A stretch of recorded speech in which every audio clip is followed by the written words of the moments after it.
Okay, hi everyone, guys. Good morning. Good morning, sir. Sorry, guys, I could not join earlier because there was no broadband available, no electricity at my place, and I was not able to inform also.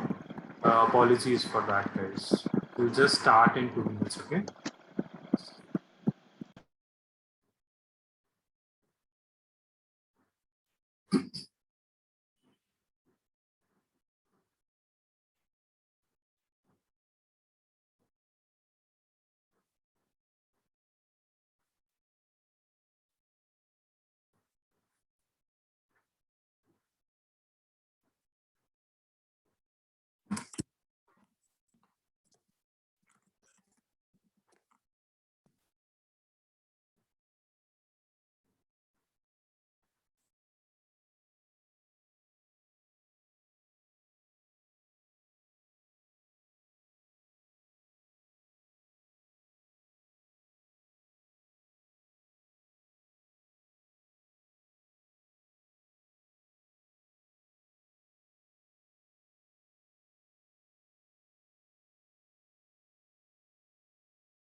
Okay.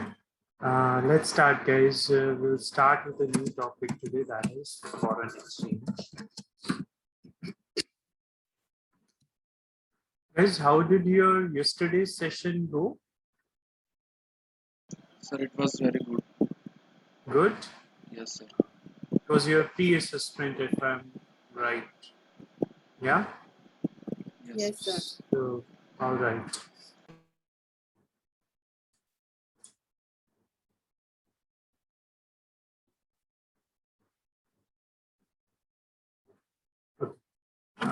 All right, guys. What is our understanding of foreign exchange? Do we have any idea about it? Sir, can you answer? Yeah. Sir, it's a global international marketplace where different foreign currencies are traded, in which different exchanges rate. Yeah. Basically, it is the exchange of one currency for another currency. That is what we call as foreign exchange. Okay. This is the name given as foreign exchange, where you exchange one currency with another currency. Okay. Now, guys, here the trades are bidirectional. What do we mean by that?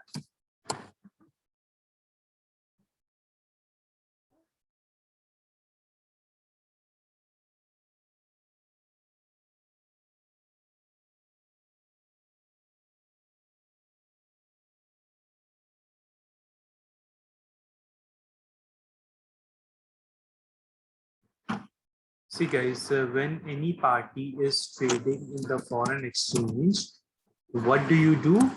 You buy one currency, and at the same time, you are also selling one currency, right? So you are a buyer as well as a seller at the same time. Okay, that's why we say that the trades here are bi-directional. You are a buyer and a seller at the same time. For example, guys, till now we learned about equities, bonds, or money markets. You were either a buyer, you were either a seller, right? You were either the investor, you were either the borrower. Yeah. But here, when you are trading in the foreign exchange, you are a buyer and a seller at the same time. Okay. So the trades here are known as bi-directional. Okay. Now, guys, why do we need this foreign exchange market? Why do we need to do all this? Any idea? So to flow of the forex reserves in the country. Yeah. So RBI needs to maintain its foreign reserves, right? So that's why RBI would engage in collecting various currencies. So it will do the trade in the forex market. Yeah, guys, I might use the term forex. Okay, so it refers to the same thing. So don't get confused. Basically, foreign exchange only. Okay. So RBI would be a participant in the forex market, right? What else, guys?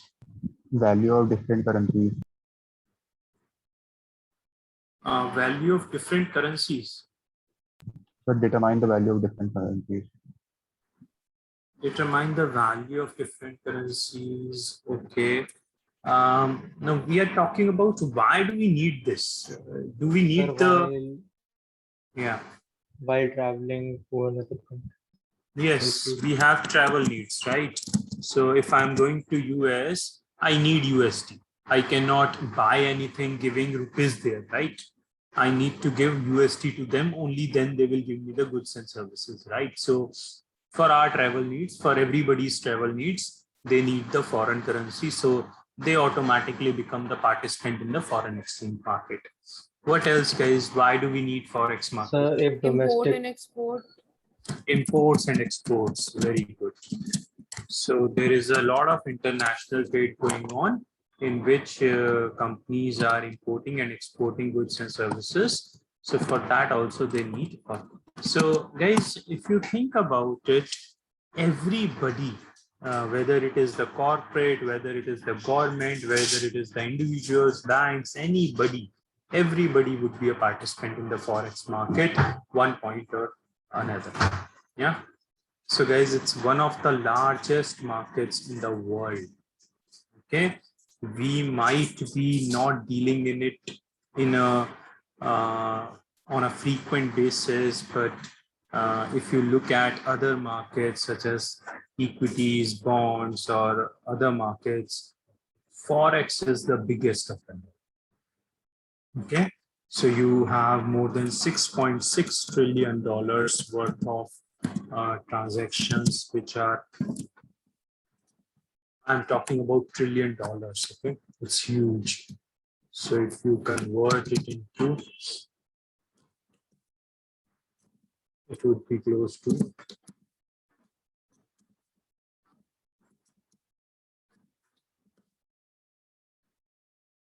okay.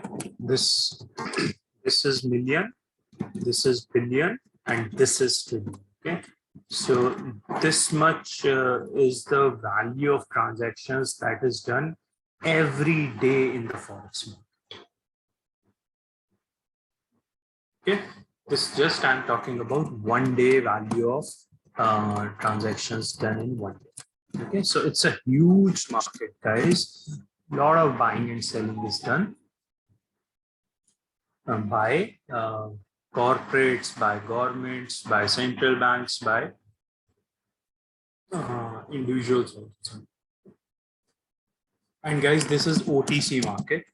So there is no central place to which everybody would go and trade.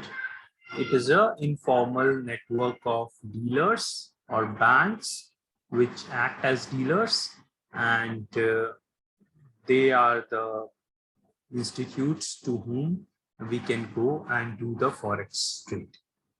Okay, so there is no stock exchange or there is no clearing house as such, which is the intermediary here. It is done in the OTC market, but there are a lot of dealers and participants in this. Okay, so it's a global network of world's banks with no central location as such. Okay, and the parties trade electronically with each other, and trading would happen all the time. Okay, because sometimes some market is open, sometimes some other market is open. So if you look at the global foreign market, the trading would always keep on happening 24/7. It is one of the most liquid markets in the financial system. Okay, and guys, the volume would be very high here. Volume would be very high, but the spread would be very low. So what I mean by that is there is bid and ask. Yeah. So the difference between the bid and ask, which the dealer will quote, will be very small, but it's more of a quantity game. Okay, the amount of transactions they will do in one day would be huge. Although on every transaction the spread would be very low, but still you can make a lot of money because the volume would be very high. Okay, don't worry about this point if it is not clear, because we are going to talk about bid and ask spreads. At that time it will become clear. Okay, please note it down. If you have any question, let me know. Sir, I have a question.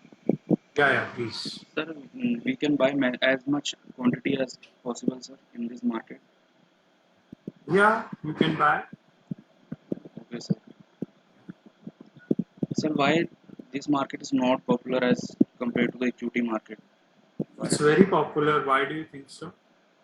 Because That's what I'm saying. That's what I'm saying. Because these are not as much traded, sir. People are not engaging so much, I think. There is so much noise behind you, buddy. You need to sit in a quieter. Okay. Please mute yourself. Yeah. So what I'm saying is this market is very popular. It is a very, very active market with a lot of participants, although we don't realize that because we are not an active participant. We only travel once in a while and then we'll have the travel forex needs. But you look at a company which is dealing in foreign exchange, ask that company how active it is. Okay, so there are a lot of active participants, but we don't feel that. Okay.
Sir, what is the Indian market timing of the currency market? I think it's open till evening. not sure about the exact timing, but I think it's open till 5 or 6. So I think it should be evening 8, 9 p.m. Yeah, I'm not sure exactly. Based on what other markets are opening, also it would depend upon that also. Because if you want to trade in US, then that would happen based on the US timings as well. So I think it should be till evening. Yes. Okay, sir.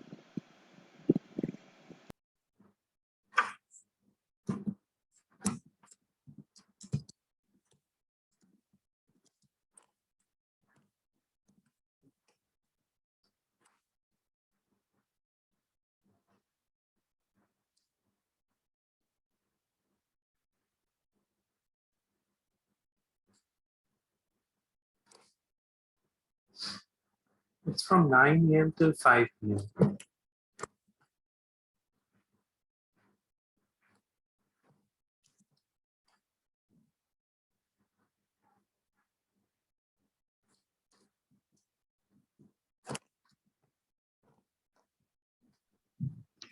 So in bidirectional, how can one be buyer and seller at the same time?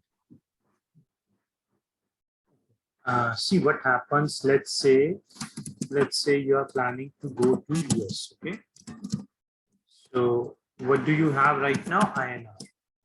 And what do you want? You want USD, right? So what you will do, you will sell INR and buy USD, right? Hmm. So you are a seller and a buyer at the same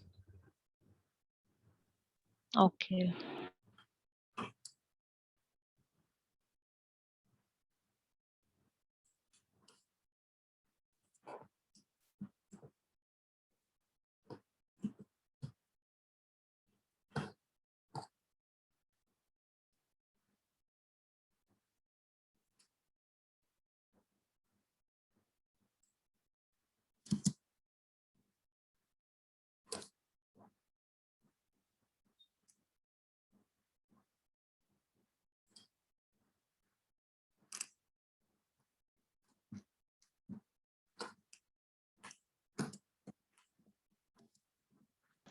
Sir, Yeah. sir, if you have a little funds of money uh, as compared to equity market, can we trade in this market with a lower capital? Yeah, you can trade. Okay. For example, let's say you just want to trade for 10,000 INR, you can do that. That's a thing. Okay, sir.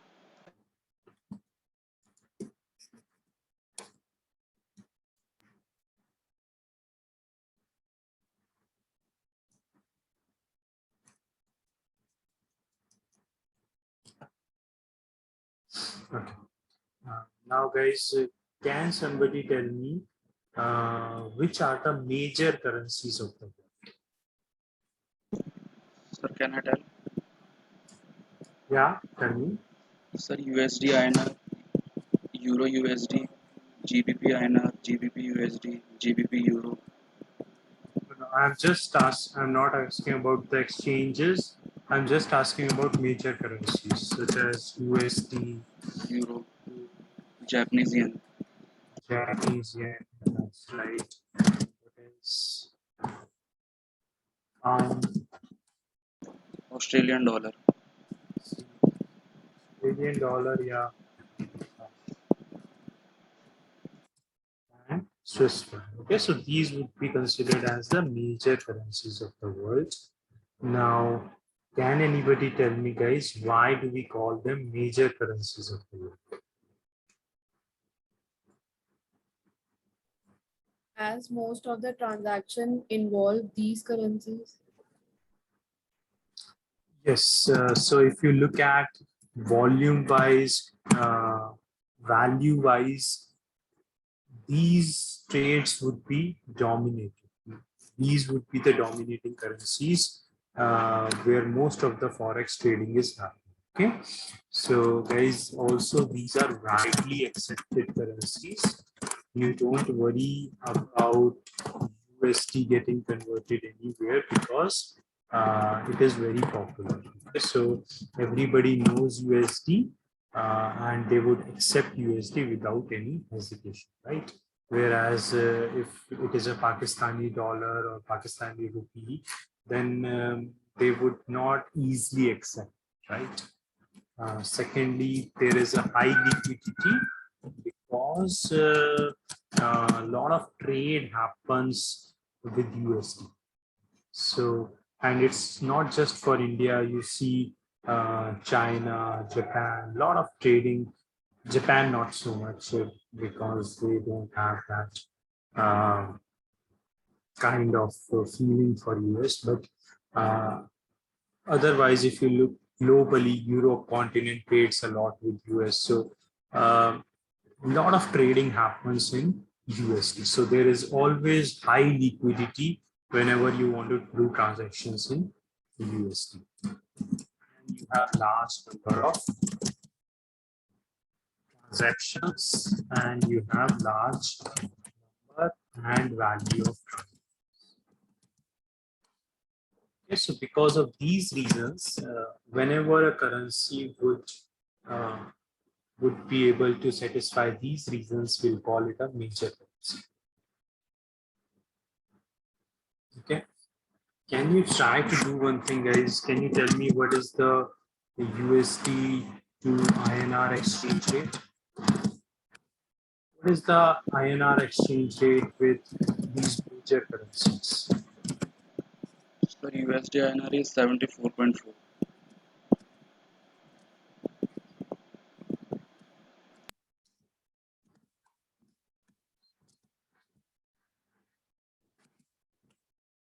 Okay, just tell me for these four, that would be fine.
Sir,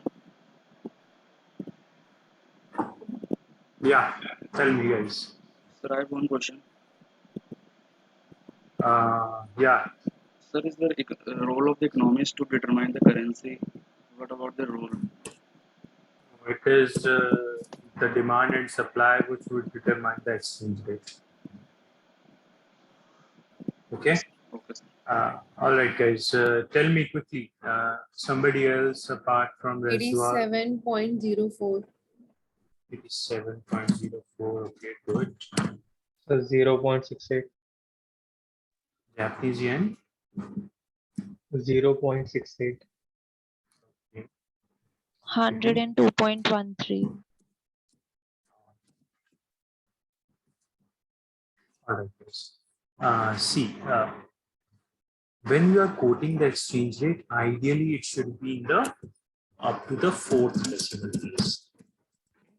The correct convention to quote an exchange rate is up to the fourth decimal place, but that's fine. For our convenience, we can reduce it down to 1 or 2 decimal places. That's fine. But ideally, in the most perfect manner, it is quoted up to the 4th decimal place. So maybe rather than 74.4, you would say 74.4396, whatever is the exact value, to the 4th decimal place. Ideally, it should be quoted. Okay. And guys, any exchange rate can change by 1 percentage point. What does that mean is the minimum change in the exchange rate that is allowed would be 1 percentage point. We call it pip.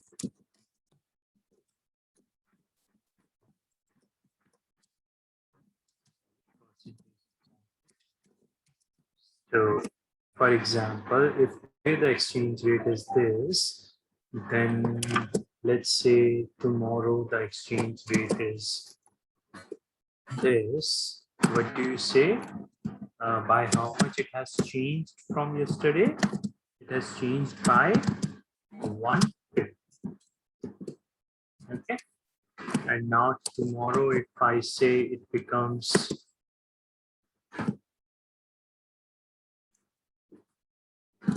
let's say it becomes this. What did you say? It has changed by 40 pip.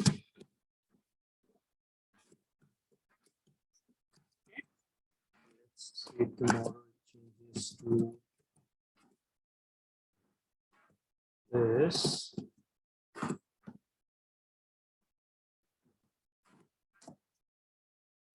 And what would you say?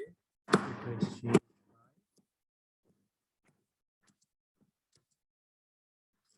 by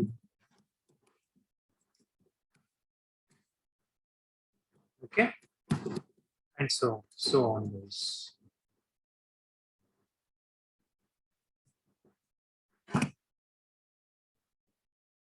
Are we clear with this? So can you please repeat? Yeah. So ideally, you should quote the exchange rate up to the 4th decimal place. Okay. For example, this would be a complete way to represent the exchange rate up to the 4th decimal place, and every day the exchange rate would change based on the demand and supply. And how do we show the change? Through pip. Okay.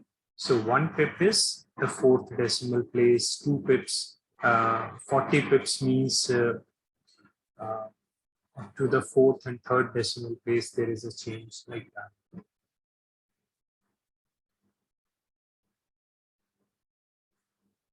So you compare this with this and you will understand what is 1 pip. You compare this with this, you will see what is 40 pip.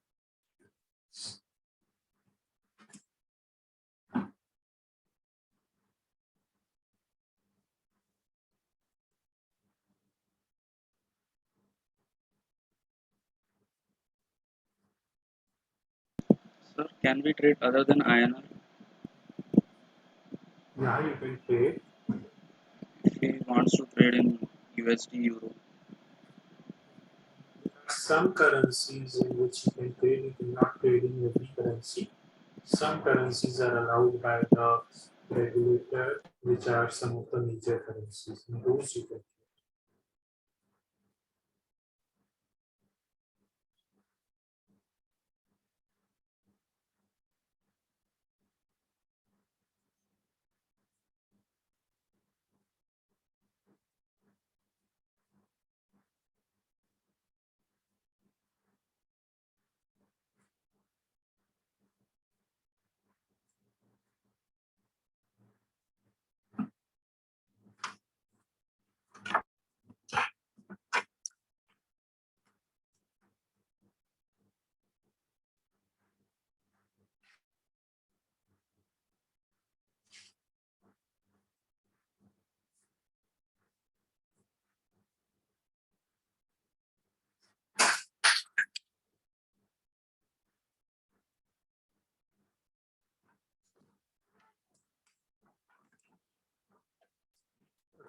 Guys, is it clear to everyone? Yes, sir. Now coming to the participants, who will be the, see there are four broad categories of who will be the participants. One is speculators, one are hedgers, arbitrageurs, and leaders. So you and me are participants, RBI is participant, companies are participants, other institutes can also be the participants. Guys, you can divide all the participants into three, four broad categories. One is speculators. Speculators are the participants who are not facing any risk exposure as of now, but they are trying to take a risk exposure and trying to make profits. Okay. For example, let's say currently I don't have any USD. Okay. I don't have any. Okay. I only have iron. Now, what do I do? I'm not facing any risk, right? I'm living in India. I'm having the rupees. I don't have any problem. But let's say I expect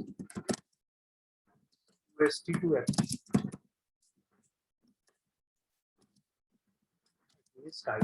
That means the value of USD would go up against the INR. That's what I expect. What do? I sell INR today. Buy USD. Okay. After 1 year, I do the reverse. I sell the USD. And buy. Okay. So I'm buying USD today because I expect it to go up against the INR. So I'm buying USD today and I'll sell USD 1 year.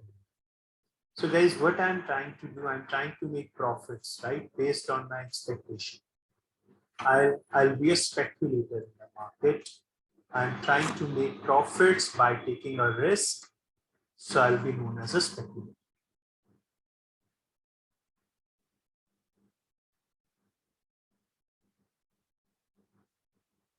Sir, it's like buying shares in the share market, expecting them to increase. It's the same like that. Absolutely, absolutely. For example, when we buy the shares of any company, they expect it to go up. So we are taking a risk and trying to make profits, right?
Can we also say that we are making bets on prices to make profit? You're also making bets on prices. Yeah, so let's say 1 USD is 74 INR. So you obviously expect it to become 1 USD is equal to 78 INR, let's say, in 1 year, right? So you're betting on the price change, right?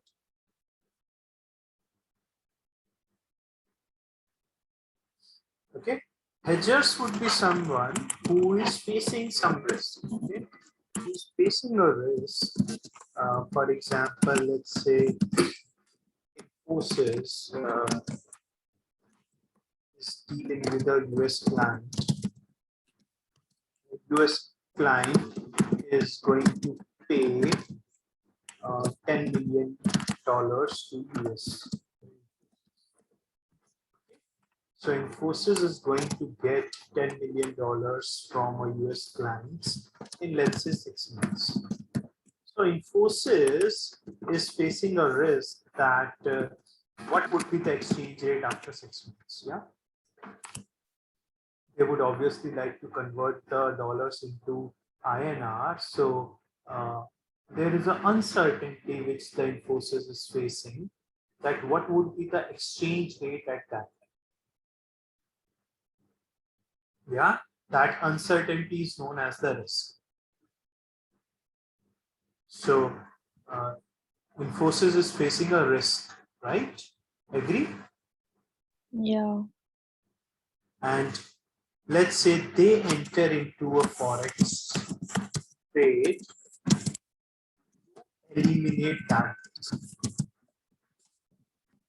Okay? That risk or that uncertainty. They enter into a forex trade. Basically, they will enter into a forex forward trade in this case.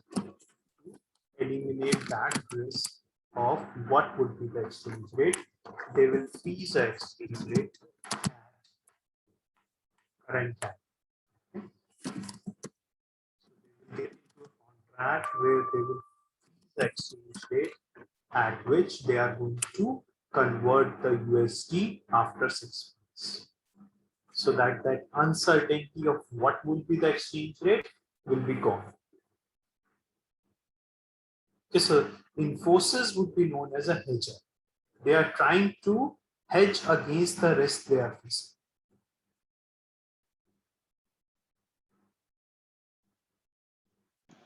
But sir, if the USD prices go up, You are talking about this case?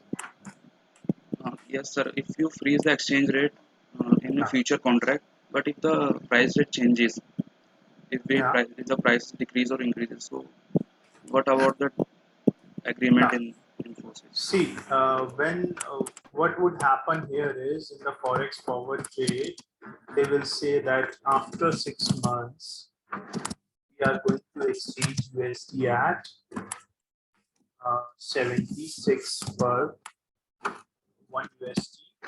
We are going to exchange USD at this rate. Okay. So they will enter into a trade today where they will freeze the exchange rate after 6 months.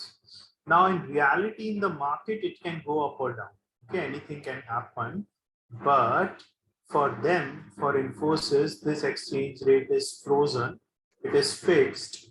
They would be able to convert it at the rate of 76. Okay? For them, the uncertainty is gone. Whatever be the exchange rate, they will be able to convert it at 76.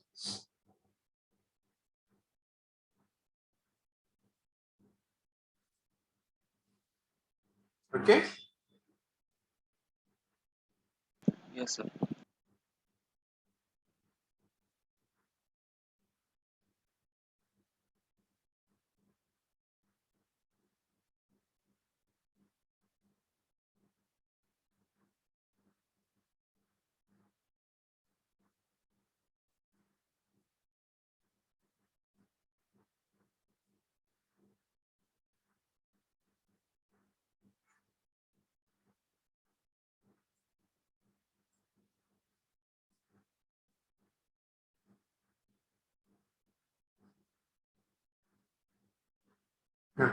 Arbitrager is someone who is trying to buy low in one market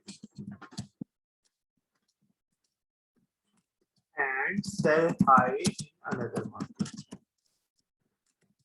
Okay. So basically, you are trying to exploit the price difference between the to markets and trying to make profits. Okay, so he's someone who's trying to make profits without taking risk.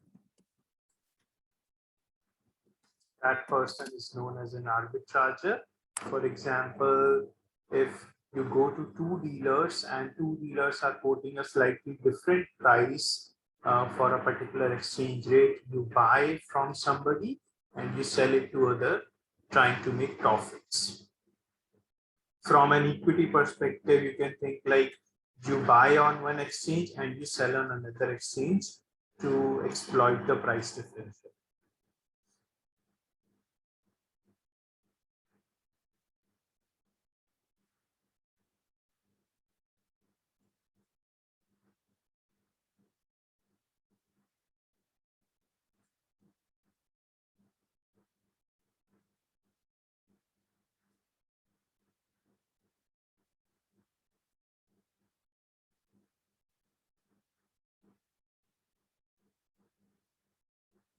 Sir, Yeah. sir, is the RBI has the power to influence the and dominate the exchange rates in INR? If the exchange rate today is 74.4 something, and after 6 months it goes to 80. Sir, is there any influence to this exchange rate?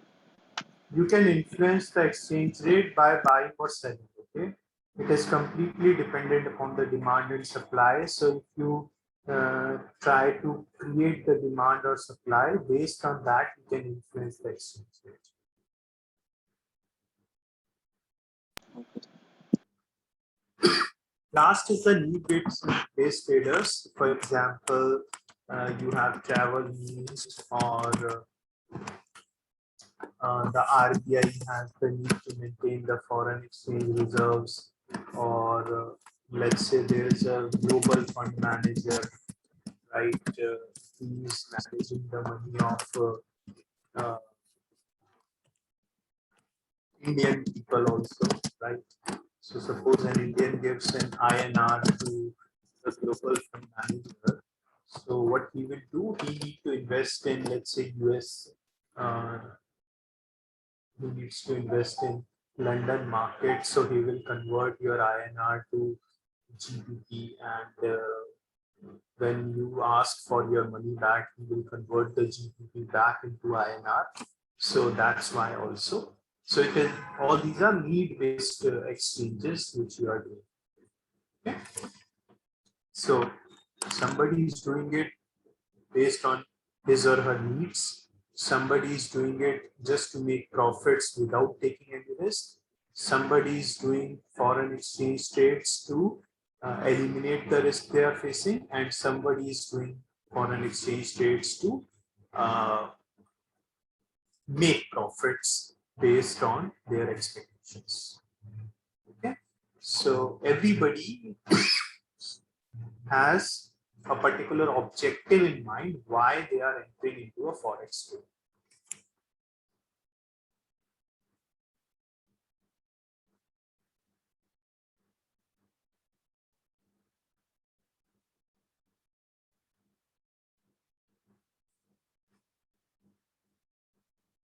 Okay, are we clear with all four guys? Let me know. Is everyone clear? Yes, sir. Sir, Yeah, as well. sir, in which in four categories, what is in commercial bank is the arbitrator? Commercial bank can act as a speculator, as a hedger, or an arbitrager, as an investor. Okay, so you do not categorize someone as, for example, I can be a speculator also, right? I can be a need-based participant also.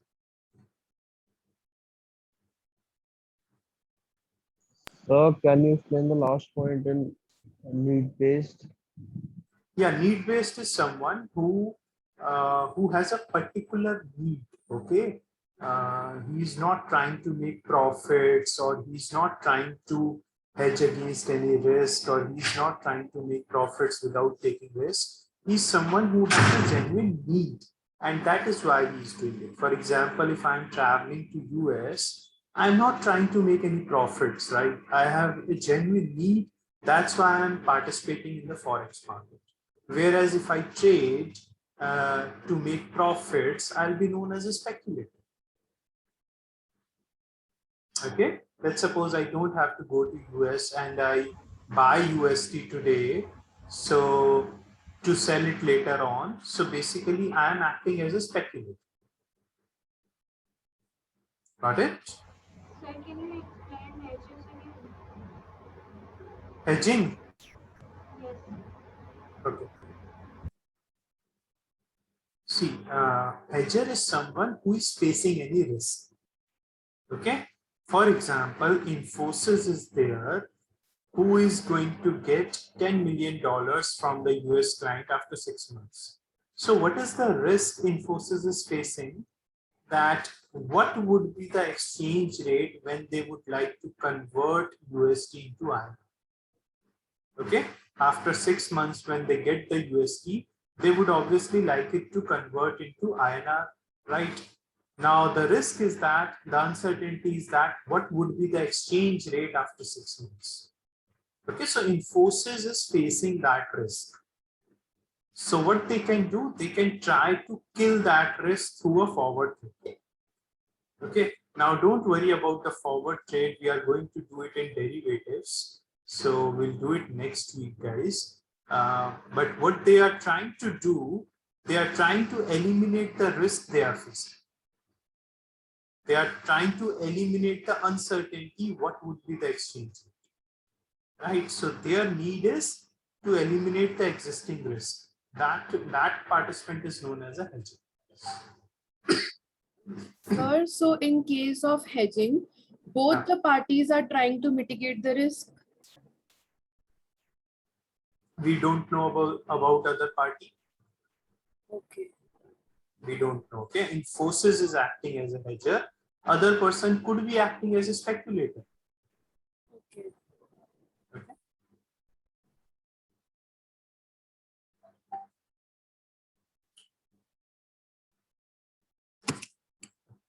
Now, guys, there are various exchange rate regimes which a country can follow. Okay, we are going to talk about two of the popular ones. One is the fixed exchange rate, and the other is the floating exchange.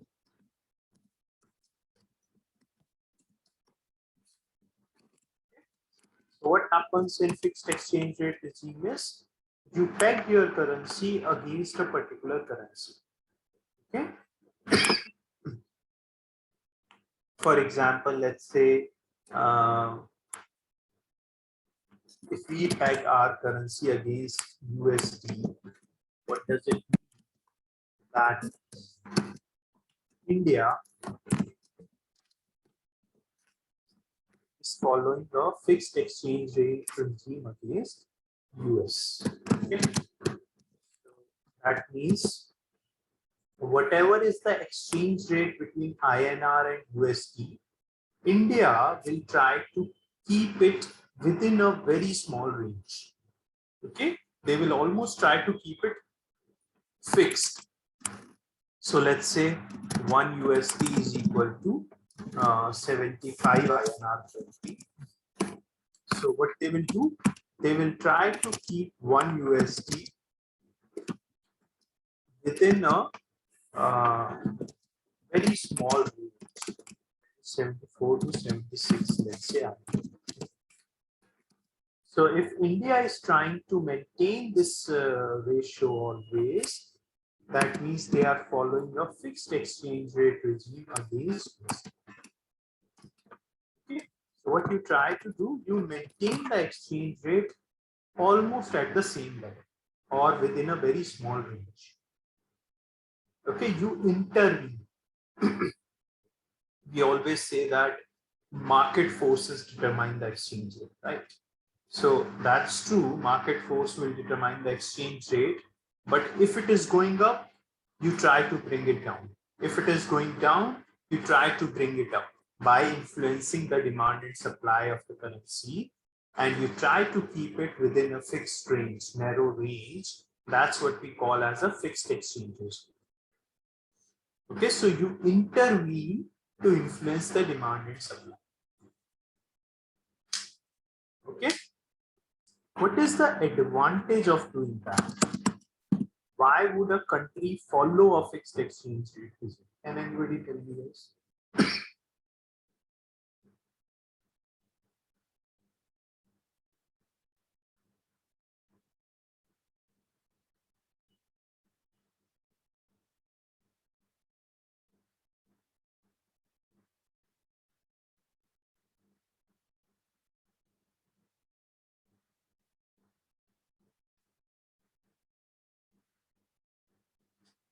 So if we keep fixed exchange rate, there is less chance of uncertainty. Absolutely right.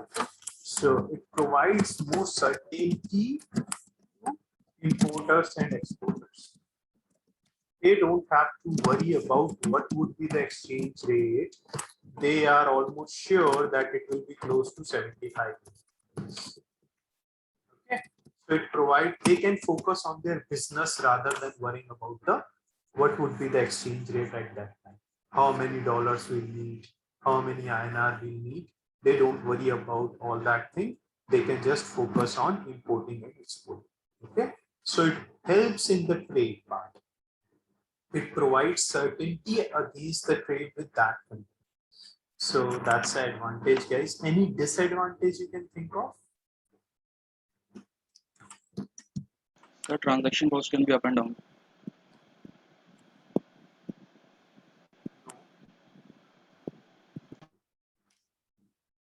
What is So the you cannot, disadvantage? Yeah. that you cannot make much profits.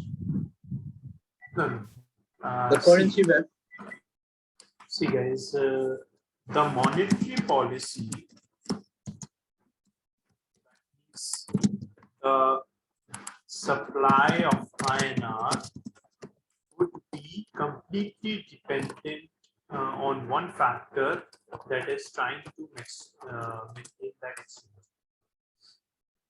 Okay, so the monetary policy of RBI would have just a single goal, that is to somehow maintain that particular exchange. Okay, they would not be able to focus on other important things such as growth of the country or inflation in the country. Their single objective would be to maintain the exchange rate against the dollar. Okay, so it limits the strengths of the RBI. It limits the flexibility for the monetary policy. Okay.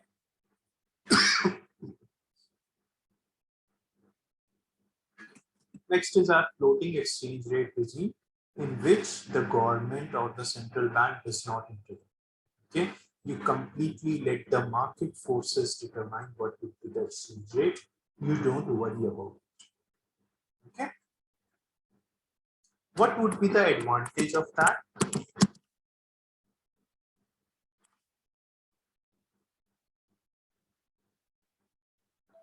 So the monetary authority, like in case of India, RBI would not have to worry about this. Absolutely. How to Okay. Yes, you have all the flexibility in the monetary policy. Whatever you want to do, you can do it. You can focus on important parameters such as what is the GDP growth, how can we influence the money supply so that the GDP growth can be more, how can we control the inflation. So you can focus the money supply on these parameters rather than worrying about the exchange. Okay, what is the disadvantage, guys? uncertainty. Uncertainty for importers and exporters. Okay. Now they need to worry about the exchange rates. RBI will not.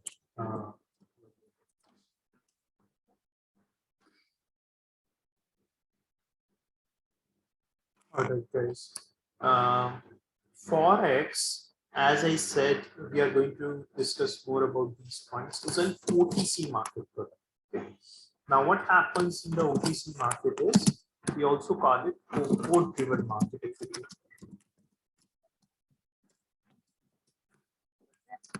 So guys, there will be market makers and there will be market takers. Right. Market maker is someone who is trying to provide the liquidity, who is participating to provide the liquidity, and who is someone you can trade with. Yeah. For example, if I go to HDFC Bank, HDFC Bank will provide me some quotes. Okay. And I will take the decision whether I want to buy or not buy USD from them. Okay. For example, guys, if you go to the jewelry shop, they give you a particular quote. Okay, today the gold rate is this. Now it's up to you whether you want to buy it or not. Similarly, you can go to a bank and ask them, if I give you INR, how much USD you will give. They will provide you a quote that okay, this much USD will give you. Whether you want it or not, it's up to you. Yeah. So guys, market makers are those large players such as banks who provide their quotes, and I'll be the market taker. I'll be the market taker who would decide whether I want to accept that quote or not. Okay, so usually the large institutions such as investment banks or commercial banks or central bank are the market makers.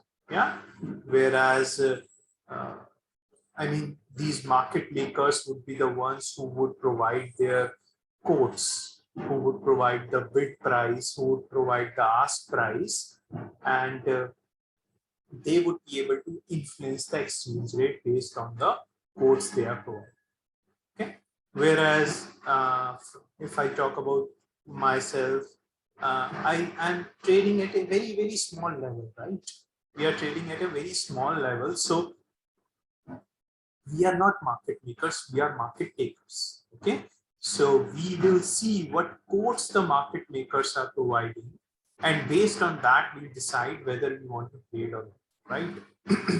We do not have the influence, or neither are we looking for such large trades that we can influence the exchange rates, right?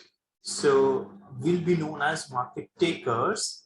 We will be the small players, and we will need to accept the quotes which are provided by the market makers.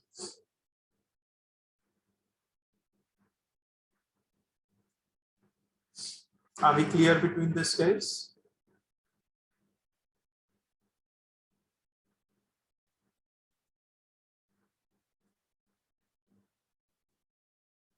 Yes, sir.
Now, guys, in the markets, there are two types of quotations. One is the direct quotation, and one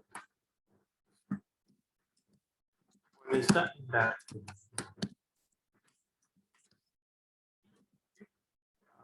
Very simply, you can say that 1 USD is equal to 74 INR. You can also say, guys, 1 INR is equal to how much?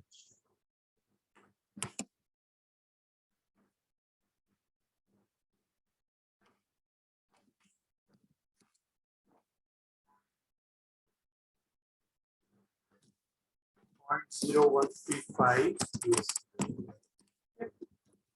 Guys, I can say this right, both the things.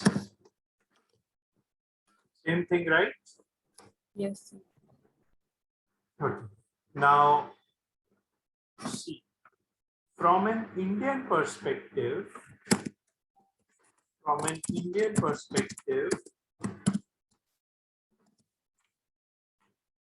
this would be known as the direct quotation.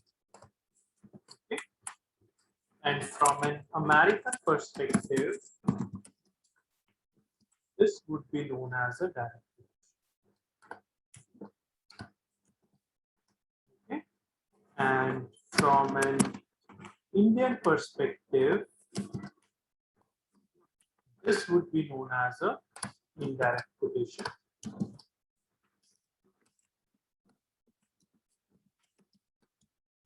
From an American perspective, this would be known as a indirect quotation. So guys, if you go and ask for a direct quotation against USD, you will get this quotation. And if you go and ask for an indirect quotation against USD, you will get this quotation. Okay, means the same thing, but it is just a way of representing it. See, when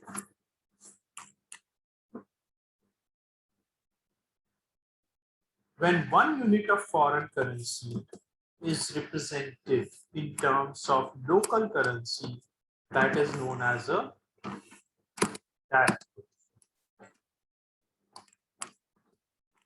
Okay, one unit of foreign currency in terms of local currency is known as a direct quotation. For example, you see here, 1 unit of foreign currency is represented in terms of local currency, right? Or domestic currency. So that is known as a direct quotation. Okay. And the opposite is for indirect quotation. When 1 unit of domestic currency is represented in terms of foreign currency, that's what we call as indirect.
Are we clear on this, guys?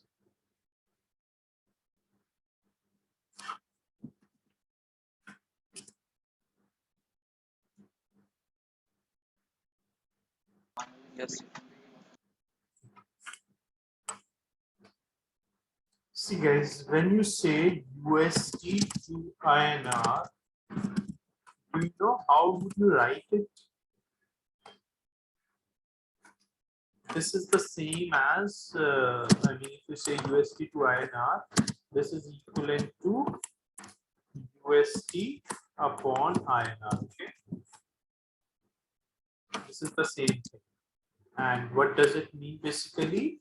Let's say I say USD to INR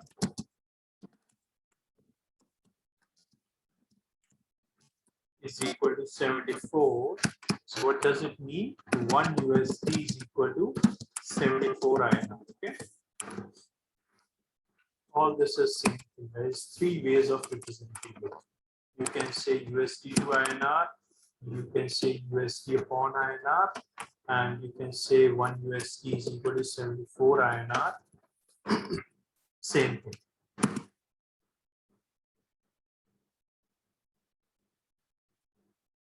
Okay. So when you say this, guys, then INR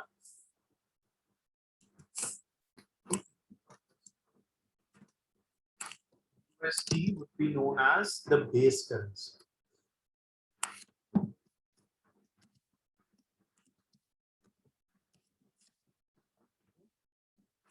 this case, INR would be the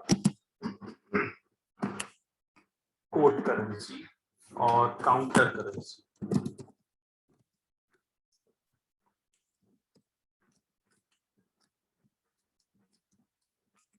And 74 would be the code.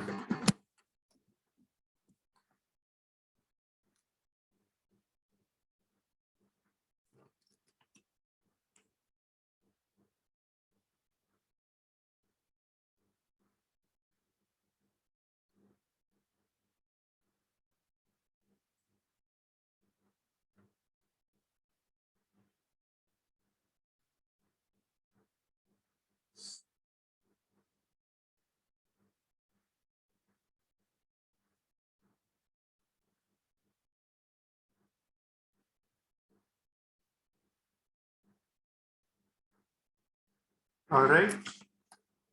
If I say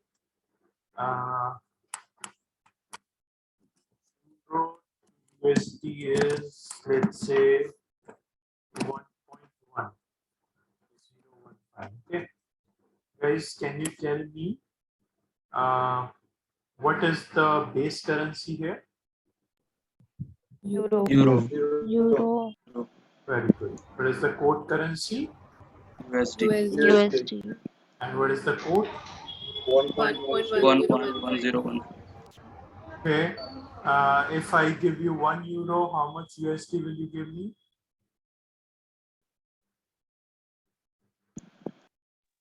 $1.1015. Yeah. So it also means €1 is equal to 1.1015 USD. Okay.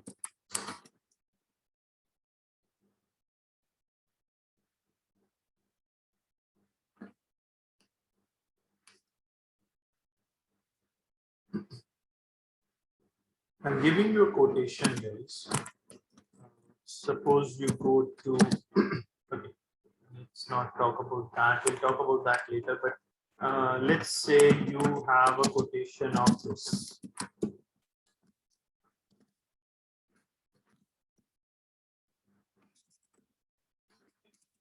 Now, my question is how much Mexican currency you would get? Maximum currency you convert $10 billion. Mexican currency.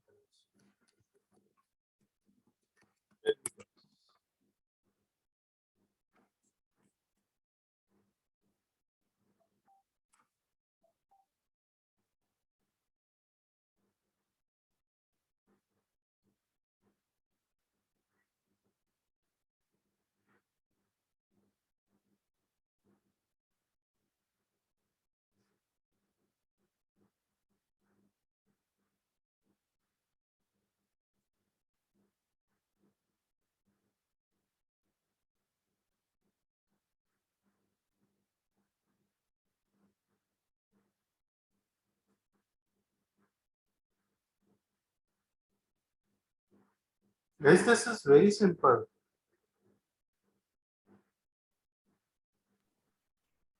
521072.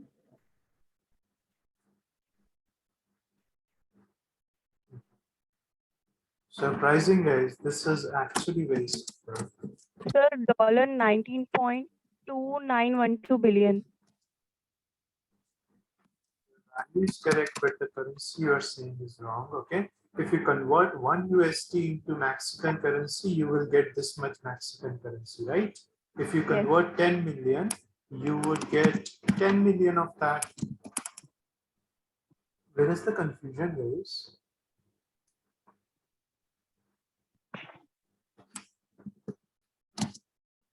This much is right? Convert 1 million, let's say. 30, sir. 30.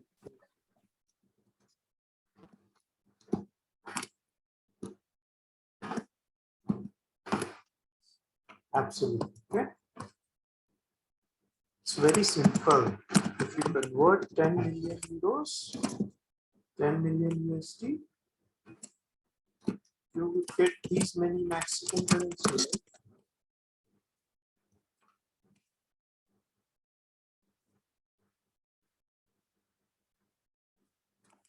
Are we clear on this?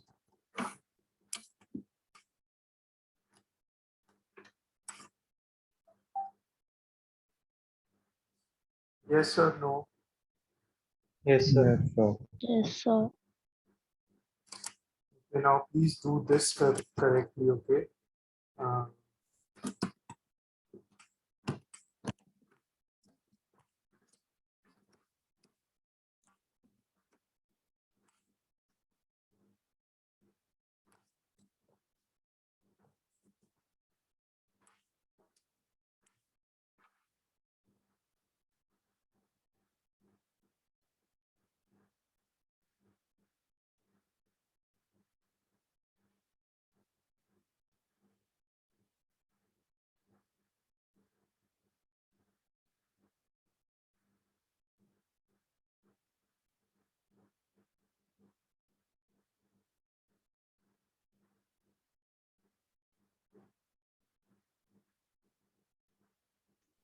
$1,40,000.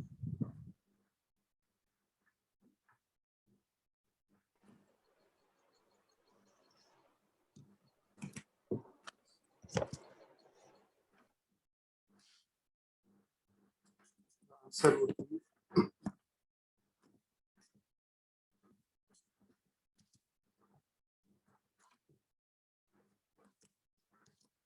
you would get this much iron.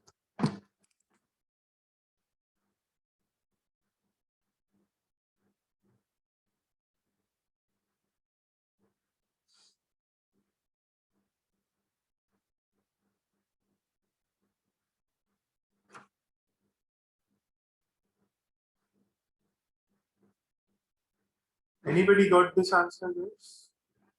Yes, Sir. sir. Okay. Anybody who did not get this answer? Sir, I don't understand. Okay. See, what do we understand by this code? Can I write it like this?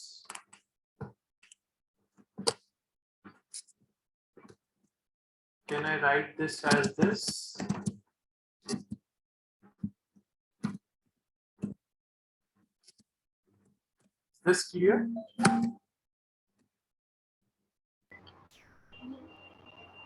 Yeah. Basically,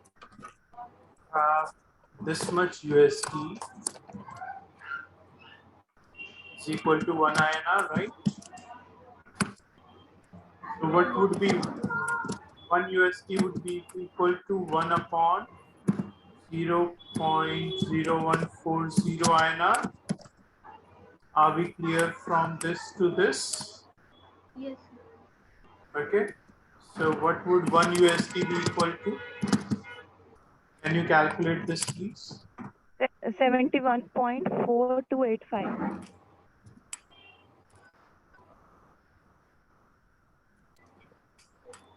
This much?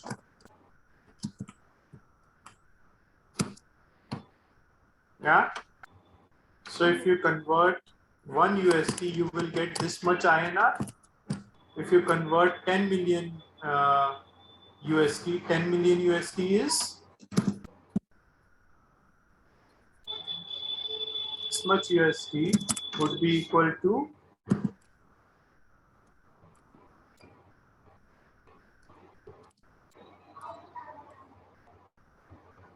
okay. I got it. All right.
All right. Guys, please go through what we have discussed so far. If you have any doubt, you can ask me the questions, else we'll continue. Okay, we'll take a break now and we'll regather at 11:30.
Let's regather, guys. Everyone, please come back.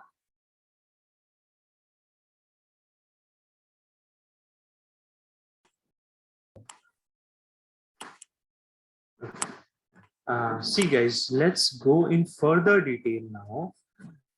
So let's see how it actually works. Okay. See, guys, when you go to a dealer, you also call them market maker. Okay. For example, let's say you go to an investment bank. You or me will not go to an investment bank, we'll go to a retail bank. But let's say a big corporate goes to an investment bank to deal in the forex trade. So what would an investment bank do? It would give the it would act as a dealer which is giving you a quote. Okay. So what would happen is, Sir, I just missed. Can you repeat once again? yeah, nothing. Basically, I'm just saying that when we go to the dealer, such as an investment bank, we also call them market makers. They will give us a quote. Now, the quote they are going to give us would be like,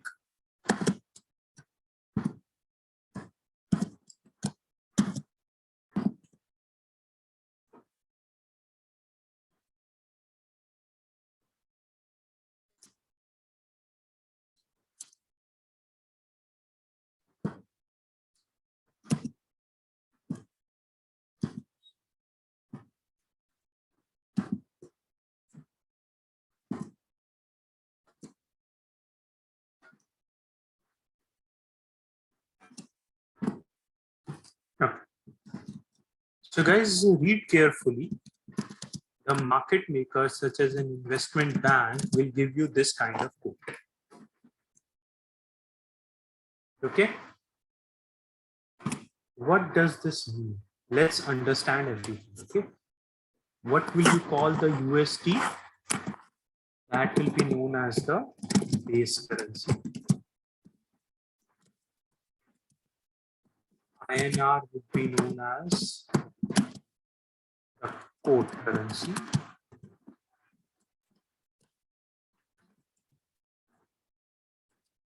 This one would be known as the bid price. And this would be known as the ask price.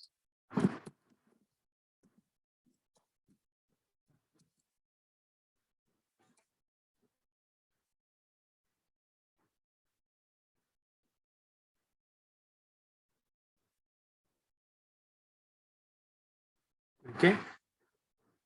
Now, please understand, guys, whenever you are reading a quote from the dealer, you have to read it from the dealer perspective and also base currency perspective. Okay. Who is the dealer? Let's suppose JP Morgan is the dealer. Okay. JP Morgan is the investment bank, which is the dealer or the market maker. Okay. So what is the quote JP Morgan is providing to you? This is the quote.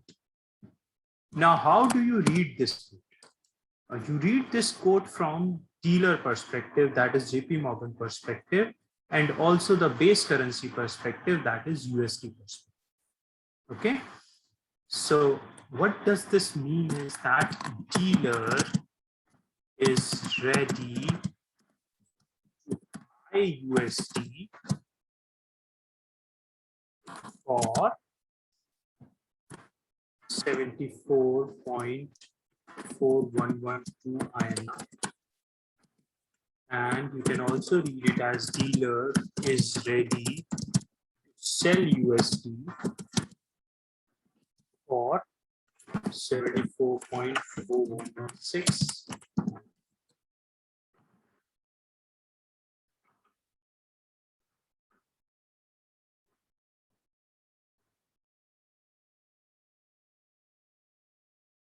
Okay. So guys, you see carefully, you are reading it from the dealer perspective and you are reading it from the base currency perspective. The bid price is the price at which the dealer is ready to buy the base currency, and the ask price is the price at which the dealer is ready to sell the base currency. Okay, please note it down, guys. If you have any question, let me know.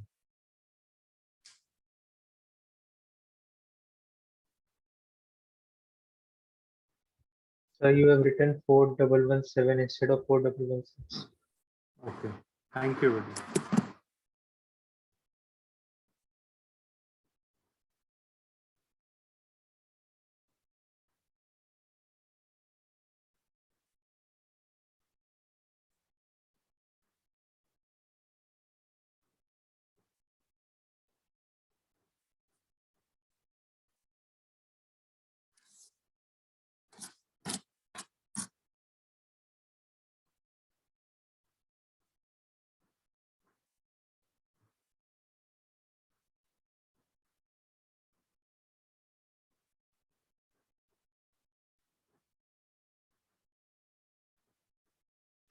Now, what is a spread, guys?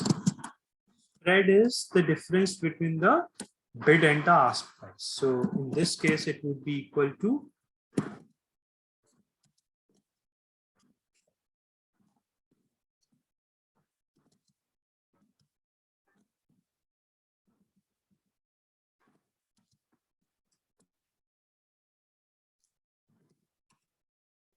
0.0002. yeah.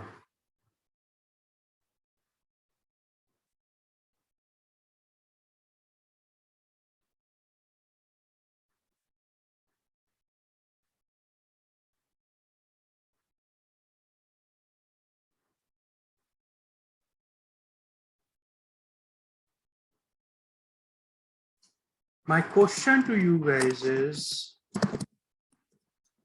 what would be the profit of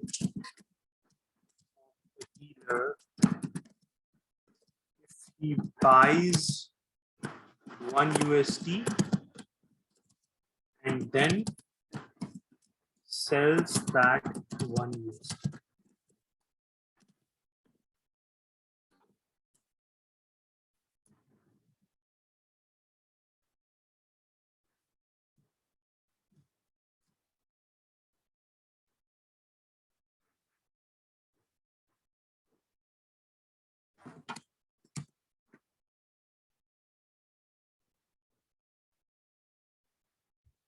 Sir, the spread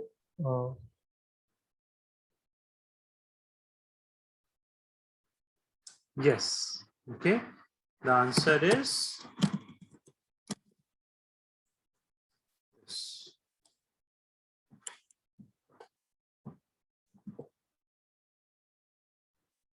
Please see, is everyone clear till this point or not?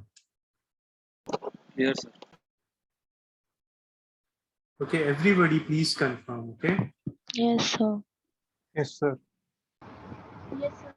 Yes, sir. yes, sir. All clear, okay? Now, can we go back to one of the points we discussed?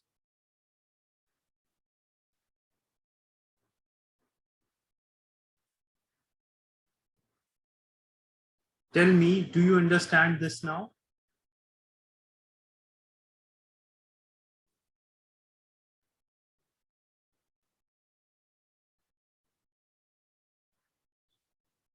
Yes. Yes. Clear?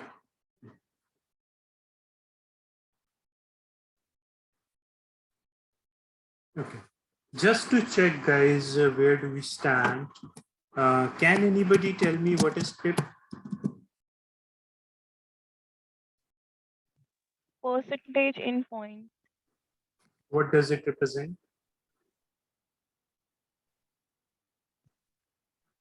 The minimum change of the rate should be up to Then currency rate. Minimum change in exchange rate, which should be 1%. Yeah. minimum possible change is equal to 150. Okay.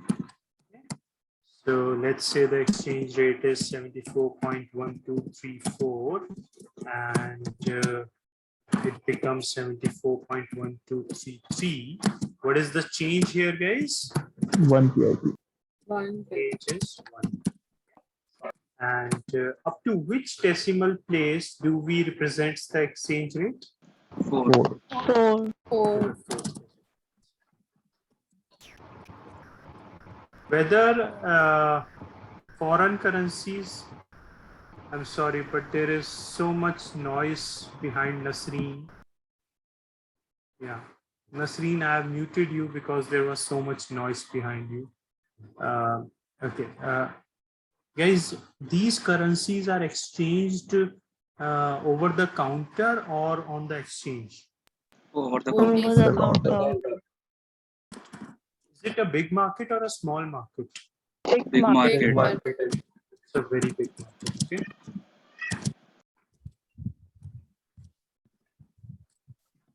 Who are the types of participants? Commercial bank, RBI, large institution, corporates, retail Speculators, investors. hedgers, arbitrators. Speculator, hedgers, need based. Arbit.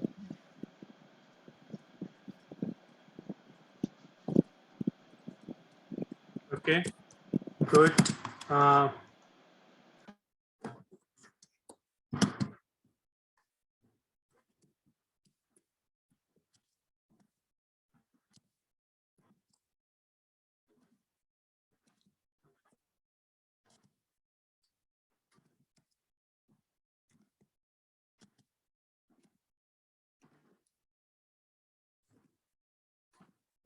Okay. What do we understand by this? Do we call this Euro to USD or USD to Euro? Euro to USD. Euro to USD. Go to you.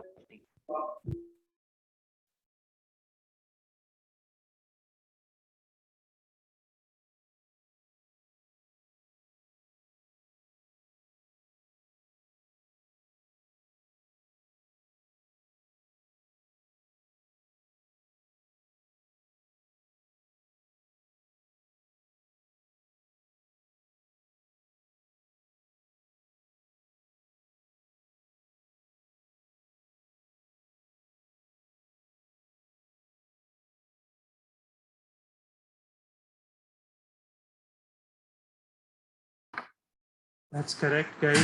Which would be the base currency? Euro. Euro. Which would be the quote currency? USD. USD. What is the bid price? 1.1034. 4. And this is the ask price. Ask. Okay. Now, can any one of you tell me what does this mean? Let's say Citibank has given this quotation. What does this mean, guys? That means Citibank is ready to buy the USD currency in exchange of Euro currency for 1.1034. No, Yogita. Citibank is ready to buy which currency? USD. No, sorry, the Euro currency in exchange of USD. Yeah. So Citibank is ready to buy €1 for this much USD. And Citibank is ready to sell €1 for this much USD. Are we clear with this, guys? Yes, sir. Please try to understand. Always read it from the dealer perspective and from the base currency perspective. Okay. All right. Now, let me try to confuse you guys. Okay. Let me ask you some simple question first. Okay.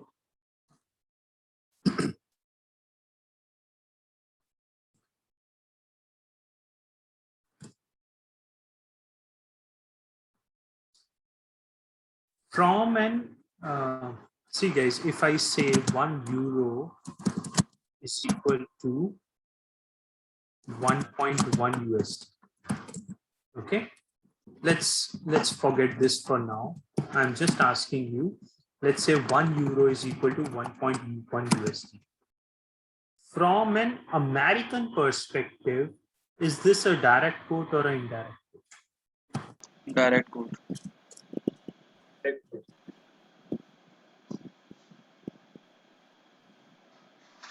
Direct quote. Everybody thinks so? From an American perspective, is this a direct quote or indirect quote?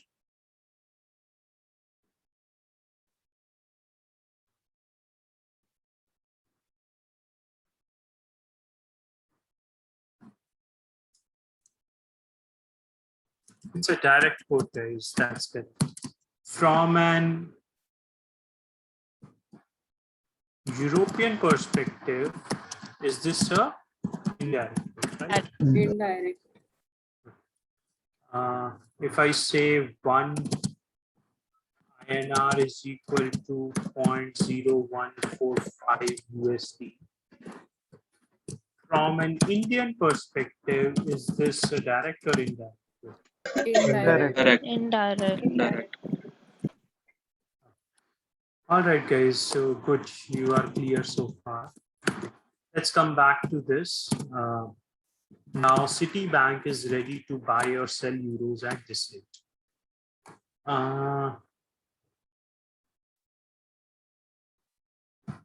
Citibank buys 10 euros from Vanguard, sells 10 euros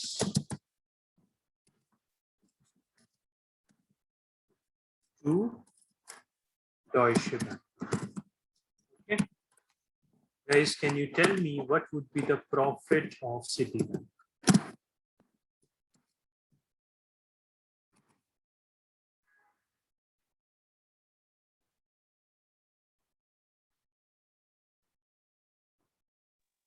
$0.005. Yes, sir. 0.05? No, sir, 2 times 0 after a point. Are you sure?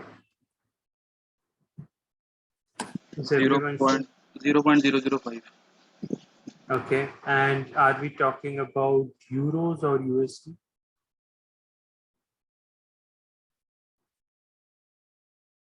This many euros or this many USDs? Euro. US.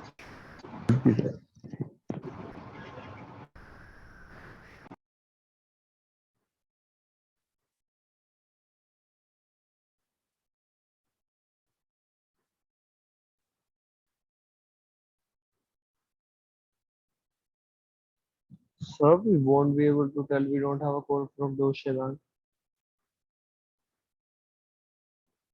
This many USD, guys. Where is the doubt?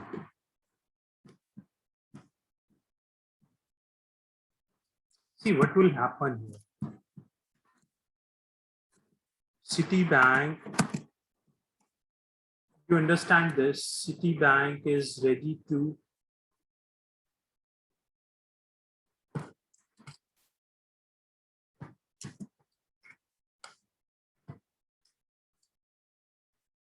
Citibank is the dealer, okay? So Citibank is ready to buy euros for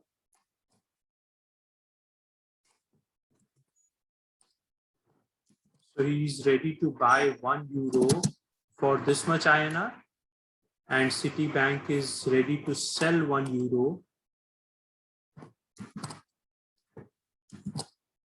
for this much, sorry, USD.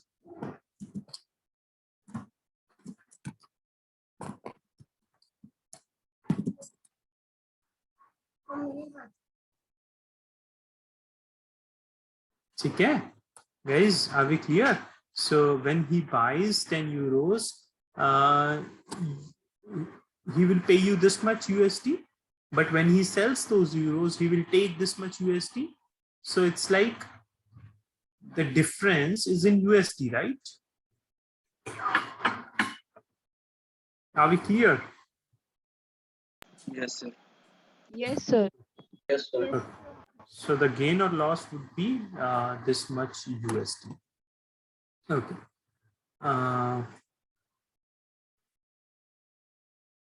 Guys, try this question I'm giving you.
Guys, what's the answer?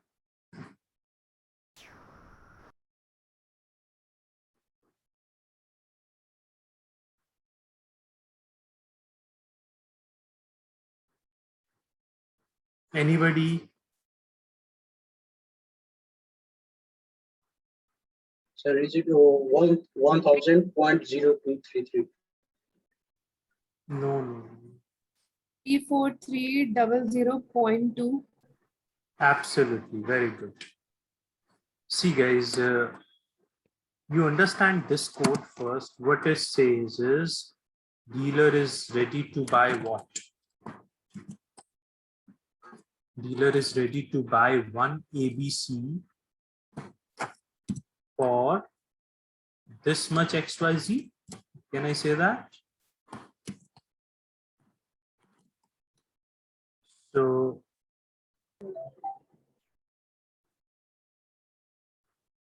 dealer wants to buy 1000 ABC. Okay. How much XYZ it would give you? It would give you this into 1000, right?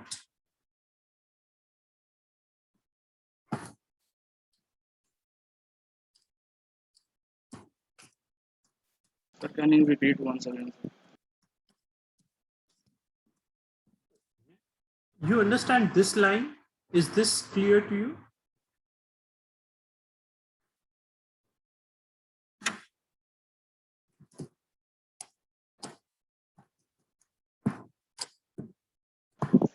Yes, sir. Yeah. So if dealer is buying one ABC He would give you this much XYZ. Yes. Just multiply everything by 1000. Okay. 34,300.2.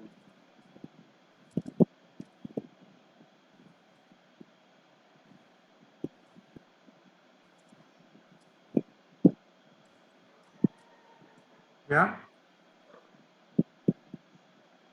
Yes, sir.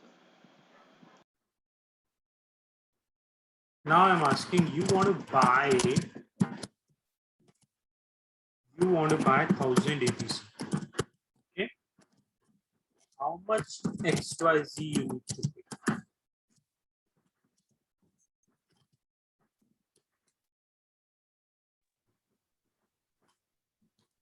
34301.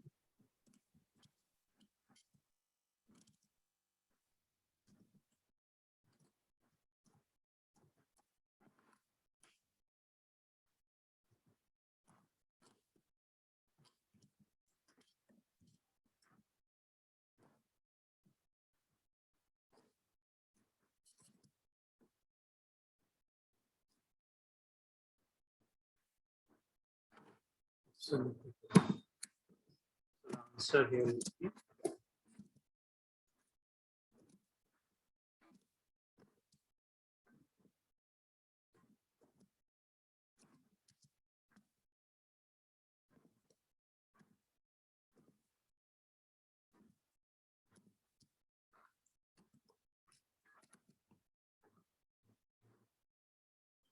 Is everyone clear, guys?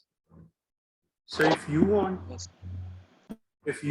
to buy ABC, you need to pay more amount than if the dealer is buying ABC, right?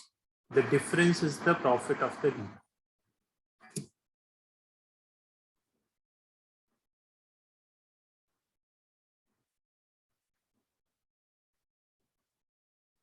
Okay.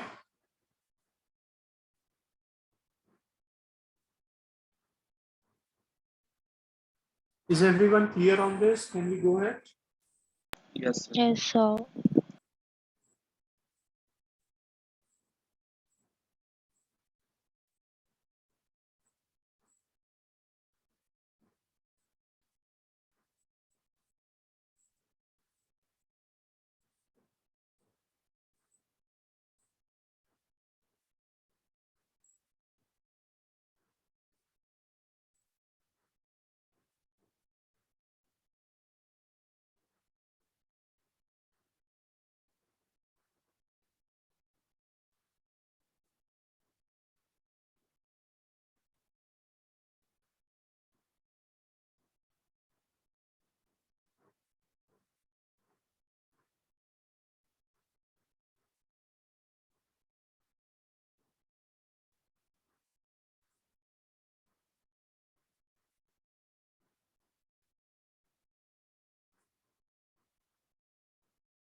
Guys, just give me 2 minutes, okay?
Okay, guys, let's go ahead.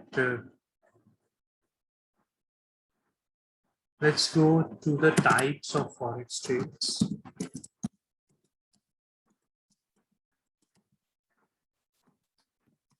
So there are, depending upon the needs, you can enter into various types of trades. For example, we have a cash forex trade. We have a bond forex trade,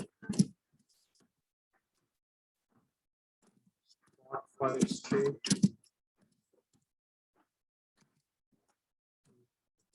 forward forex trade.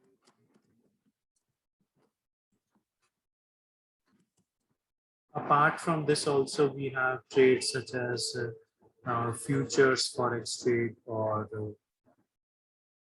forex options, forex swaps, NDF contracts. We have multiple types of forex trades, but right now we are talking about these ones. Okay, how are they different? See, guys, there is a trade date and there is a settlement. I hope you know about this. For example, let's say the trade date is 18th August and the settlement date could be 20th August. So what it means that if you enter into the trade today, that is your trade date. Yeah? And when you actually get your currency, that is the settlement. Okay. For example, in case of equities, what happens? Let's say I place an order to buy 10 shares of Maruti today. In 2 days, I'll get the shares in my account. Okay. So today would be known as the trade date, and 2 days later would be known as the settlement, when actually the exchange happens. Are we clear, guys? What is the trade date and what is the settlement date? Yes, sir. Okay. Trade date is the date when you enter into a trade, and settlement date is the date on which the assets are exchanged. Okay. So now cash forex trade would be that forex trade in which the settlement date is same as the trade. Okay. So you enter into a cash forex trade today, you will get the currency today itself. So the settlement and trade is happening on the same date. All right. Next, we have the term forex trade in which the settlement date is 1 day later. That is, okay.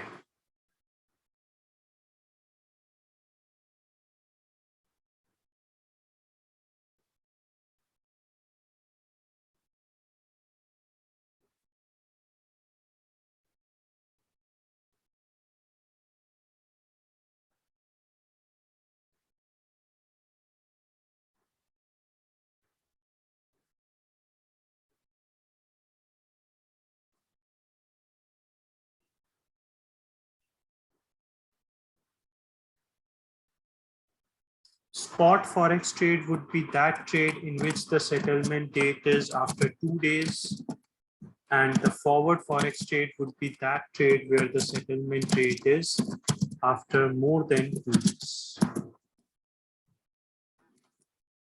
Okay, so that's the difference between the different types of forex trades. And guys, this is not the complete list. We have other forex trades as well, such as futures, options, swaps, NDF contracts. We'll discuss them later.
Okay. All right. So now let's discuss NDF contracts. These are known as non-deliverable forward.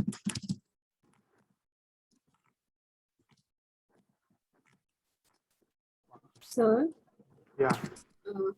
what happens to the settlement cycle in case of intraday trading? You are talking about Forex or No, in case of shares only. there is no settlement in that. Okay. What happens in equity trading is, let's say you buy in the morning and sell in the evening. There is no exchange of securities, right? Whatever is the difference, whatever is the profit or loss, that will be deducted that same day. Okay. Okay, so there there is is no exchange of securities. no, you don't actually end up buying the securities or selling the securities. You bought and sold the same day. So Yes. whatever is the difference at which you bought and sold, that amount would be paid or taken from you, but there is no exchange of securities and cash. So there is no settlement as such. Okay, sir. But in case of delivery contract, it happens in the equity. Yes, yes, that is a different case. Okay.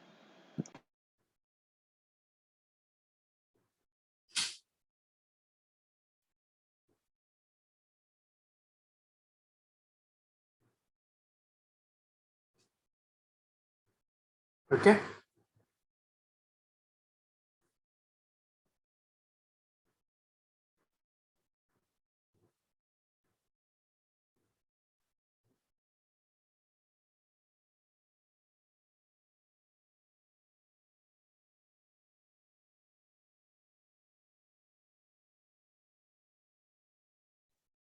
So now let's talk about NDF contracts, guys. These are non-deliverable forwards. Okay. So please pay attention in this. Okay, this can be confusing. I'll make it simple, but you have to pay attention. Okay. See, guys. NDF contract is a combination of two forex trades. It's a combination of two forex trades with same settlement date but different. So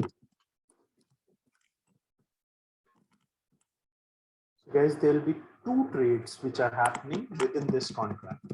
It's a combination of two trades. Both the trades will have the same settlement date. They will settle on the same date, but they are happening on different dates. The trade date would be different, but they will settle on the same. Okay, are we clear with this so far?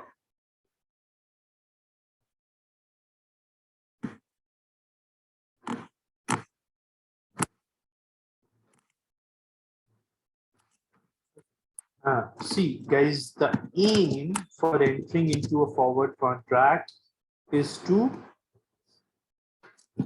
make profit or loss,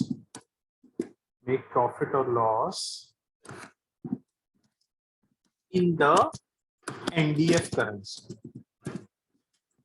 the non-deliverable currency.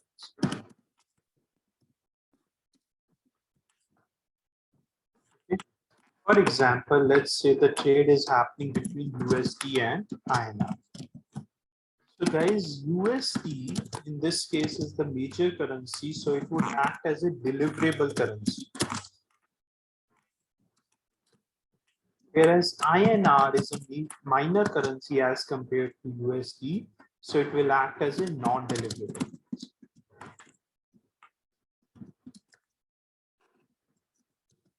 Okay. Guys, all the profits and loss, calculation would happen in which currency?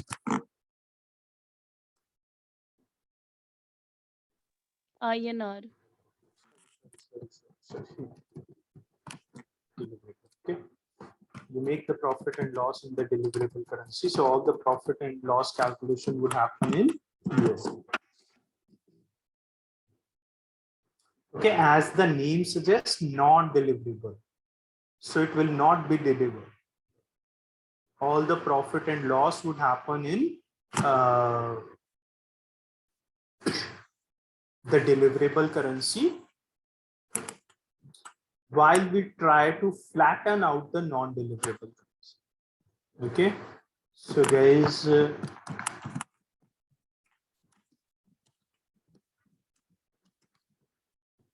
that is USD in this case. While we try to flatten out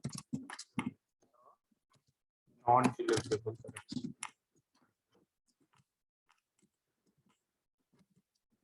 That is INR in this case. Okay. So guys, we are going to see a NDF contract of, let's say, USD and INR, where USD is the deliverable currency and INR is the non-deliverable currency. All the profit and loss would be calculated in the deliverable currency, that is the USD in this case.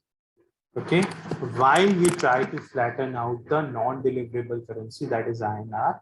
What do we mean by flatten out is we buy and sell the same quantity of iron. Okay, what do we mean by flatten out is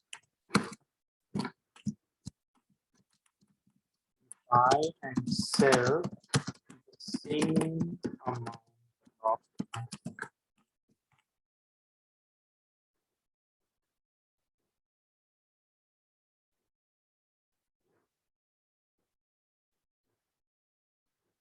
Are we clear with this so far? Yes.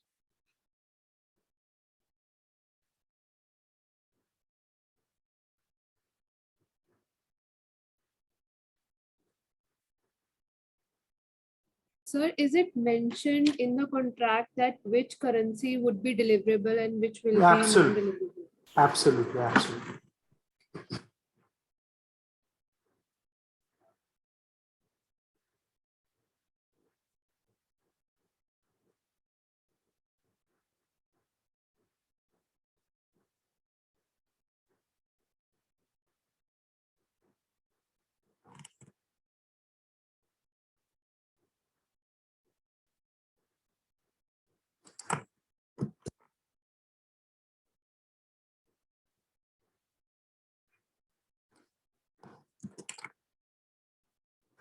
Sir, Yeah. if we flatten out the non-deliverable currency in the same day with the same buy and same sell, this is also can be called as cash forex trade. If you are doing the buying and selling on the same day, Same amount in the INR. why would you do that on the same day? To adjust the profits and loss in the deliverable currency.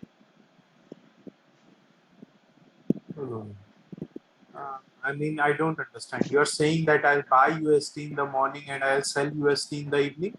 Yes, sir. See, that is you are entering into two cash forex trades, right? You are entering into two cash forex trades. It's not an NDF currency contract. You can do that, but it would be a cash forex trade. That will not be an NDF contract. Okay. Yes.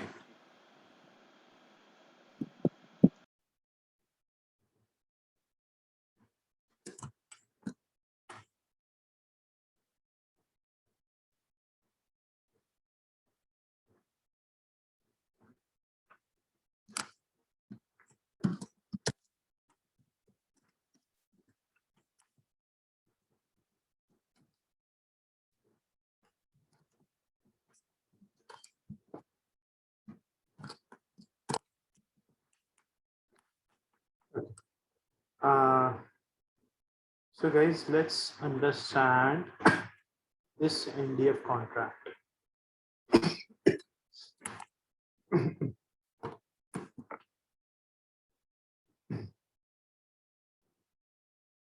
Can you see a slide on my screen? Yes, sir. Okay. So guys, just take 2 minutes and try to read what is written here so that you have some idea when I explain.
So let me explain you guys how this NDF contract works.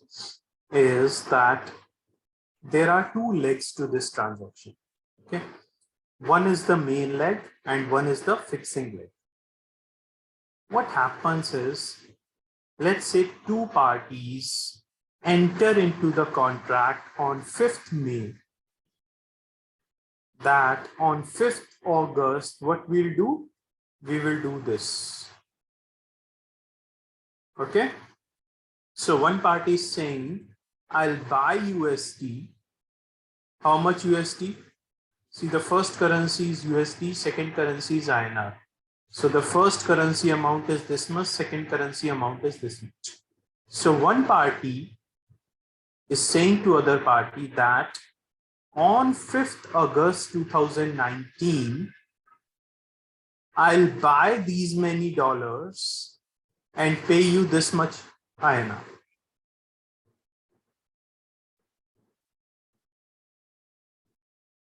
Okay. Are we clear with the first line? Yes, sir. Yes, sir. Today, they are saying that how much? May, June, July, August. After 3 months,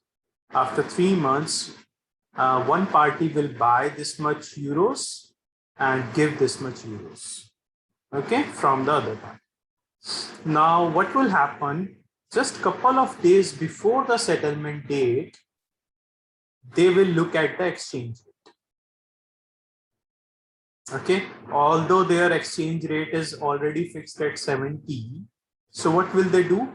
Just couple of days before the settlement date, they will look at what is the exchange rate for 5th August. Guys, this is known as fixing rate.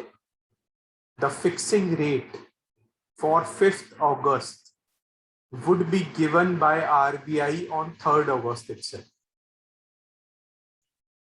I repeat, this exchange rate is known as the fixing rate, which is 68.45 in this case.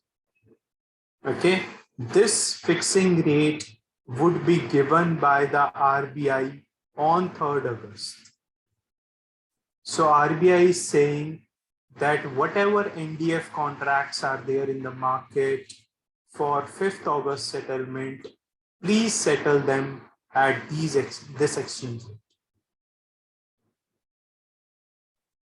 Got it?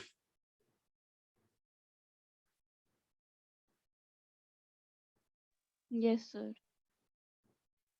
Okay, so the two parties would go to RBI on 3rd August and check out what is the fixing rate for 5th August. And they found out it was 68.45. Now, the non-deliverable currency would be the same. That is, the same amount would be bought and sold. Against this new exchange rate, what will be the euros? USD this much. Okay. So the party which said, I'll buy USD,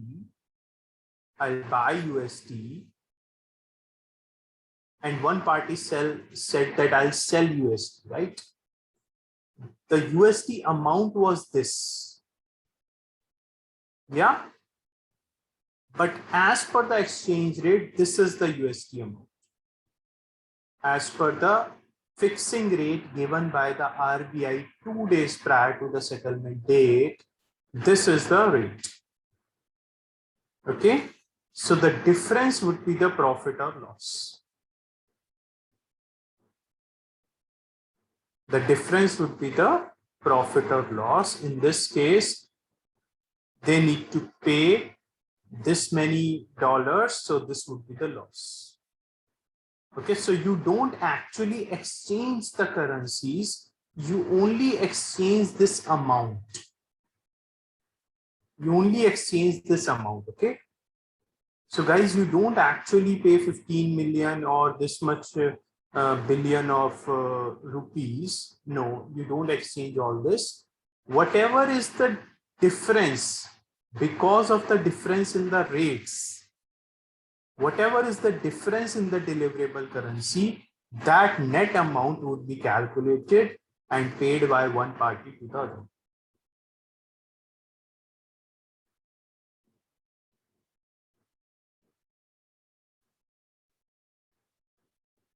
Are we clear with this, guys? You can read this now. If you have any doubt, let me.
Yeah, guys, is it clear to everyone? Yes. Okay. What about others? Guys, please confirm. Yes, sir. Yes, sir. All good? All right. Great. Sir, Yeah. how will we calculate profit and loss? I didn't get it now. Okay. All right. Yeah, please be on mute. See, I'll explain you this. So, what is one party saying? One party is saying that I'll sell this much INR and buy this much USD. So, you look at it from this perspective. This, okay. So, let's say there is uh,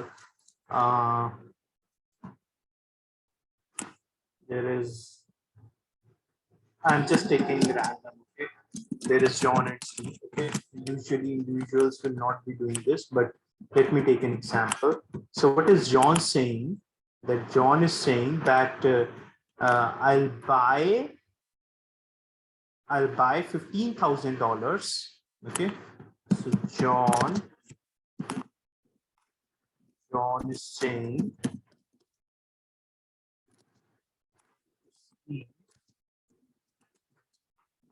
that I'll give you INR 1.05 billion, and let me explain it to you this way. John would give INR 1.05 billion to Steve, yeah, and in return, John would get what? John would get $15 million, yeah, from Steve. Is this thing clear to us? Is this thing clear to us? But when would this happen? This would happen on 5th August, right? Exactly, this should happen, right? But what happens on fixing date? They check out the rate that, okay, this is the exchange rate for 5th August. So had John not entered into the contract, what would have John got by paying this much billion INR? Had John not entered into the contract, how much USD would John would have got on 5th August if he paid this much INR? He would have got this much USD.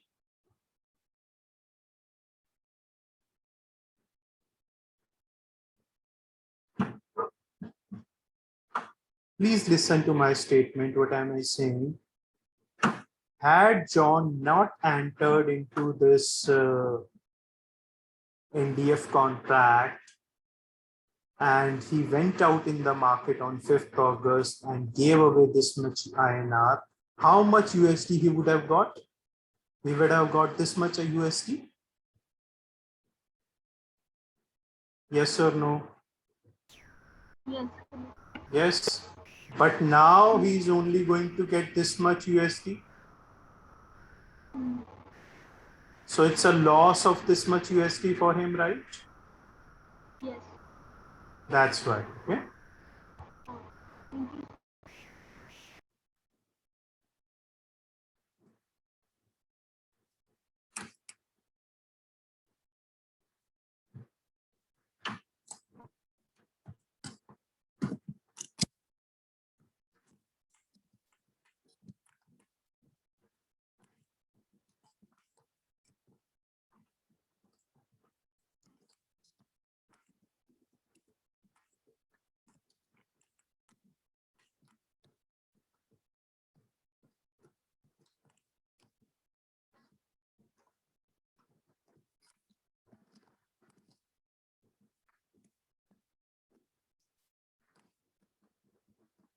Maybe you can read it this way. This will more clear.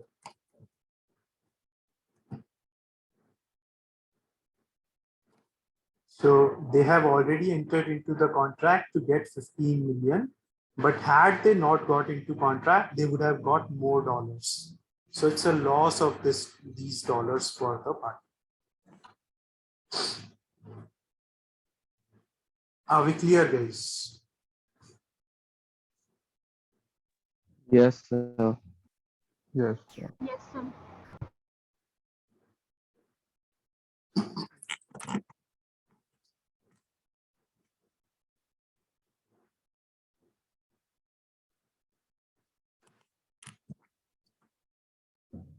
Now, guys, when we talk about settlement, it can be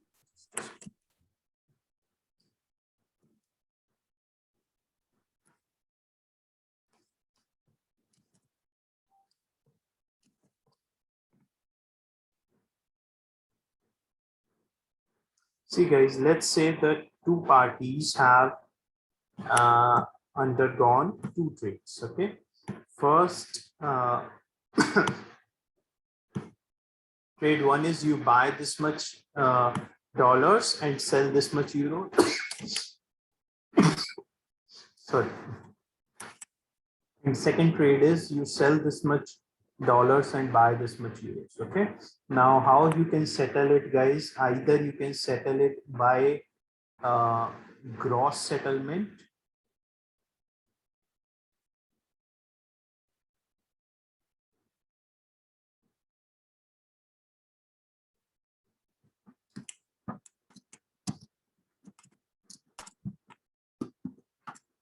or you can do a net settlement. So in gross settlement, what would happen?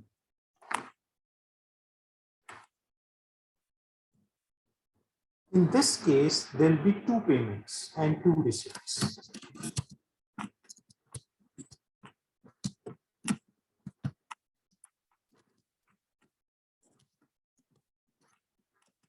Okay. So ABC will pay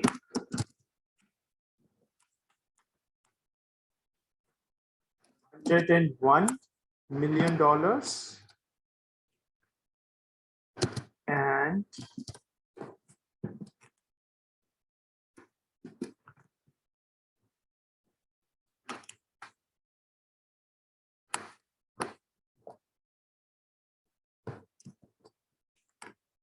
$112 million